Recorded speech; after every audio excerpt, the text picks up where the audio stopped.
So I have an older sister. She's 22 years old, and her name is Gabrielle. She really likes to read on her pastime and her downtime. So while reading, I came across a book that she was reading, and it was the 50 Shades of Grey. Now, personally, I don't judge people who read that kind of stuff, and I usually don't judge in general what people like to read. But the thought of her indulging in such a topic of reading and then incorporating that stuff into her exercises, that's not something that I want to think about. It's misogynistic. So my name is Mbalecha. I belong to the Arts and Entertainment Group of Speech 113, Section 22, and I will be giving a persuasive speech on how The 50 Shades of Grey is a misogynistic novel and how it should be identified as such.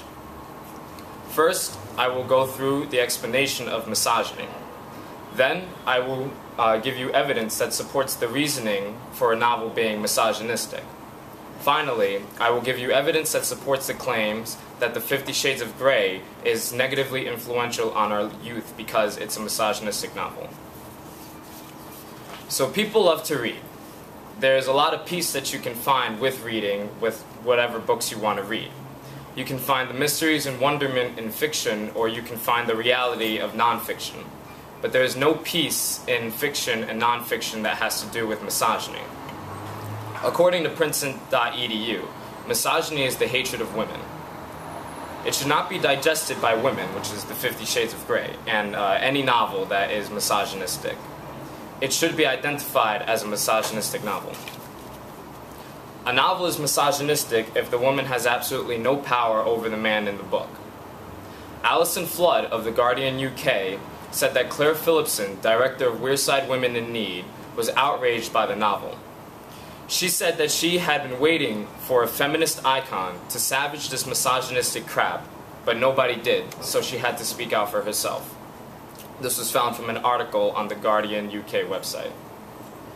Begat Singe of Elephant Journal then commented that there is so much to be learned from the book, which is The 50 Shades of Grey. From the book, you can learn how to identify shitty prose, poor editing and avoid it, and discern where you are being fed a line of misogynistic crap. This is found from the Elephant Journal's website. So the 50 Shades of Grey sets a poor example for our youth, leading young women and young adults to believe that they should idolize the content of the novel within their sex lives. Dory Lewick of the New York Post said that 15-year-old Jessie loves Zumba biology in classical Disney movies such as Beauty and the Beast and Lion King. She also loves to read on her pastime, as does everybody else. However, she finds that there is enjoyment to be found in the 50 Shades of Grey. Now keep in mind that she's 15 years old, and if anyone knows about the 50 Shades of Grey or knows the content of the 50 Shades of Grey, it's extremely sexual, and someone who is 15 years old should not be indulging in a book like that.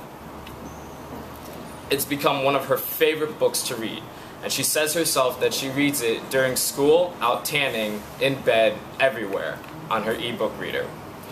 She also then went on to tell Dory Lewick that her friend is also reading the 50 Shades of Grey and plans on practicing it with her boyfriend, who is also 15 years old, both of them.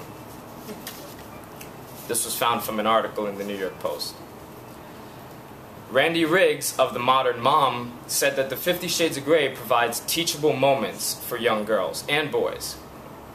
She says that it allows parents to educate their daughters on sexual activity. However, as a parent, do you really want to be educating a 13, 14, 15-year-old daughter on sexual activity when Randy Riggs herself states that no girl is emotionally ready for sexual activity until 18, plus there are far more consequences than just the sexual content that they have to go through.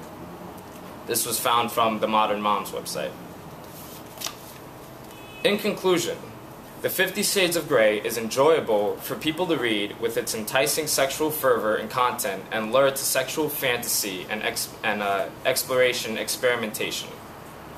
However, The 50 Shades of Grey is misogynistic in nature. The portrayal and the use of Anastasia Steele and Christian Grey make the book misogynistic. Although the book is a representation of a romantic consensual relationship between two people, it is a poor representation of such a relationship, and it should not be indulged in. It offers no literary benefit to our youth and to our adults when reading, other than the lustful enjoyment of its content. My name is Michael Mbalecha. I'm in the Section 22, Speech 113, Section 22 Arts and Entertainment Group, and that was my persuasive speech. Thank you, Mike.